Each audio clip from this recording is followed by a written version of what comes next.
Hello everyone, welcome to ये school. Technology के क्षेत्र में 2022 में ही बड़ी खबर थी कि लेऑफ्स, मास लेऑफ हो रहे हैं और आगे भी होंगे, और ऐसा अब सर्टेन हो गया है कि 2023 में भी यह ट्रेंड जारी रहेगा। अमेजन और सेल्सफोर्स जैसी बड़ी कंपनियां पहले से ही अपनी वर्कफोर्स में कमी करती आ रही हैं। आर्थिक मंदी की आहट यानी रिसेशन की आहट से दुनिया भर की टेक कंपनी जो है वो डरी हुई है। पहले से ही जो कोरोना लॉकडाउन था, फिर रूस यूक्रेन वॉर और अब ग्लोबल स्लोडाउन की आशंका की वजह से पूरे मार्केट में इनसिक्योरिटी बढ़ी है, और इसकी वजह से ज्यादातर टेक कंपनियों ने हायरिंग फ्रीज कर रखा है। इसका मतलब नई कोई भी हायरिंग नहीं हो सकती। आज के इस वीडियो में हम जानेंगे उन प्रमुख टेक कंपनीज के लेऑफ्स के बारे में जो रिसेंटली हुए हैं, और क्या है इतने बड़े लेऑफ्स यानी छटनी के मुख्य कारण।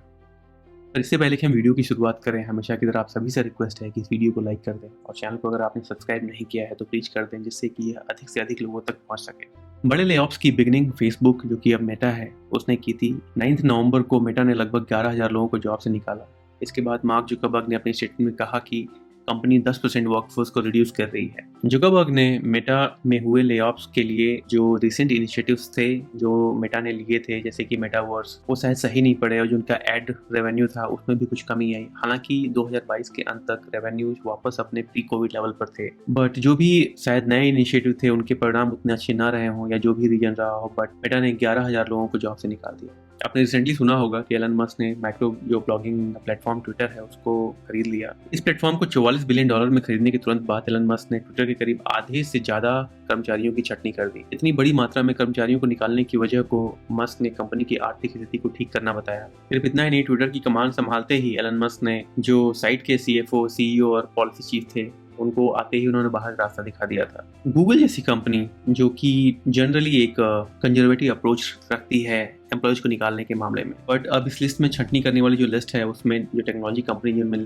गूगल का नाम भी अब आ गया है। गूगल की जो पेरेंट कंपनी है अल्फाबेट, उसने 28 जनवरी को कहा कि वह 12,000 कर्मचारियों की छटनी कर रही है। इससे गूगल की वर्कफोर्स जो दुनिया भर में है उसमें लगभग 6% की कमी हो जाएगी। गूगल के जो CEO हैं सुंदर पिचई, उन्होंने अपने कर्मचारियों को जो ईमेल भेजा उसमें जानकारी दी कि छटनी के फैसले की पूरी जिम्मेदारी वो लेते हैं। हालांकि कोई कुछ भी कहे, जिसकी जॉब चली गई है उसका दर्द वही समझ सकता है।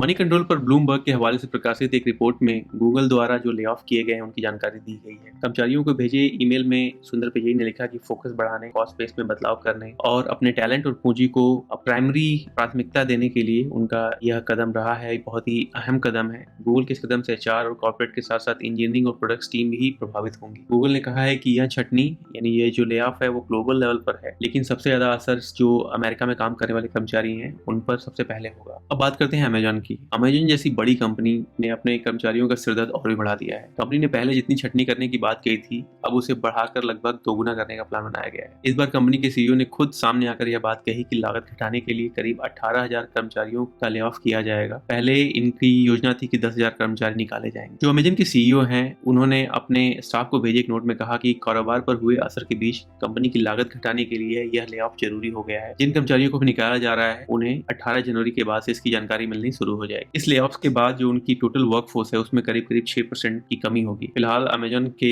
जो कॉर्पोरेट वर्कफोर्स है उसमें 3 लाख से ज्यादा कर्मचारी जुड़े हुए हैं। कंपनी ने नवंबर 2022 में ही छटनी का ऐलान कर दिया था, लेकिन तब कोई निश्चित संख्या नहीं बताई थी। हालांकि कुछ सूत्रों का कहना था कि तब कंपनी 10,000 को निकालने का प्लान बना रही थी। फिलहाल कंपनी ने इस आंकड़े को करीब दोगुना तक बढ़ा दिया है। आइए बात करते हैं एक और IT की दिग्गज कंपनी माइक्रोसॉफ्ट के बारे में। माइक्रोसॉफ्ट ने अपने 10,000 कर्मचारियों को निकालने की घोषणा की है। यह दुनिया भर में काम कर रहे उसके कुल कर्मचारियों का लगभग 5% है। कंपनी मौजूदा आर्थिक परिस्थितियों और यूजर्स की बदली प्राथमिकताओं के कारण यह कदम उठा रही है। माइक्रोसॉफ्ट के CEO सत्या नडेला ने अपने कर्मियों को लिखी चिट्ठी में कहा कि ऐसा लंबी अवधि के लक्ष्यों को ध्यान में रखते हुए किया जा रहा है। कंपनी ने कहा है कि वो अपने हार्डवेयर विभाग में भी बदलाव कर रही है और लीज पर लिए गए कुछ ऑफिसेस हैं या कॉम्प्लेक्सेस हैं उनकी संख्या को भी कम करेगी, और माइक्रोसॉफ्ट को इन सब चीजों से लगभग $1.2 बिलियन की बचत होगी।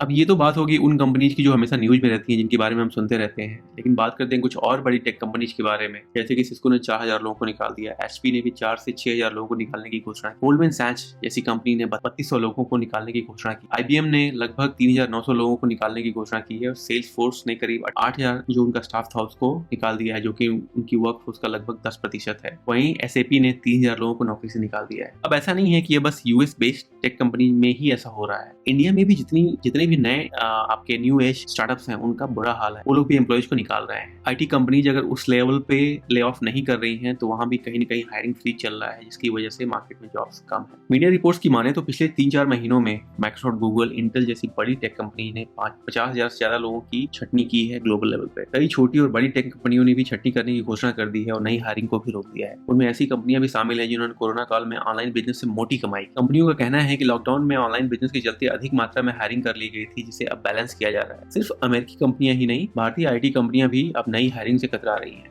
आइए समझते हैं कि इतने बड़े लेऑफ्स का कारण क्या है। दरअसल आर्थिक मंदी की आहट से दुनिया भर की टेक कंपनियां डरी हुई हैं। पहले कोरोना का लॉकडाउन हुआ, फिर उसके बाद से रूस की यूक्रेन युद्ध हुआ और अब रिसेशन। इनकी वजह से जो इनसिक्योरिटी है इन सब में बढ़ रही है और जिसकी वजह से हायरिंग फ्रीज हर जगह लगा हुआ है और लेऑफ्स भी हो रहे हैं, वो भी बड़ी मात्रा में। इसका एक और कारण है सप्लाई चेन में जो दिक्कतें आई रूस यूक्रेन की वॉर की वजह से। कोरोना के बढ़ते मामले की वजह से चीन में लॉकडाउन लगा रहा, इसकी वजह से सप्लाई चेन और टेक कंपनियों की मुश्किलें बढ़ रही। अगर पिछला साल व्हाइट क्विटिंग का था तो 2023 लग रहा है मास ले ऑफ का है। व्हाइट क्विटिंग का मतलब ये नहीं है कि कर्मचारी अपनी नौकरी छोड़ रहे थे, दरअसल इसका मतलब ये है कि कर्मचारी सिर्फ वही काम कर रहे थे जो उनकी जॉब डिस्क्रिप्शन के तहत है, ताकि ज्यादा घंटों तक काम नहीं करना पड़े। कम से कम काम करना चाहते थे ताकि उन्हें दिया गया काम किसी तरह से पूरा हो जाए। खासकर जब एम्प्लॉयज घर से काम कर रहे थे तो उनकी प्रोडक्टिविटी को ट्रैक करना बहुत मुश्किल था। कुछ एक्सपर्ट्स की माने तो उनके हिसाब से यह भी एक कारण है जिसकी वजह से ले ऑफ हो रहे हैं। पिछला साल 2022 टेक जॉब्स के लिए बहुत खराब रहा था, लेकिन लग रहा है कि ये 2023 का साल उससे भी बदतर साबित हो सकता है। अब यहाँ पे ध्यान देने वाली बात यह है कि अगर आप सुबह उठें और आपके पास जॉब है तो आप खुशनसीब लोगों में से हैं जो इस ले ऑफ से बच गए हैं। आगे आप क्या सोचते हैं इस बारे में अपनी राय कमेंट सेक्शन में जरूर लिखें। Thanks for watching.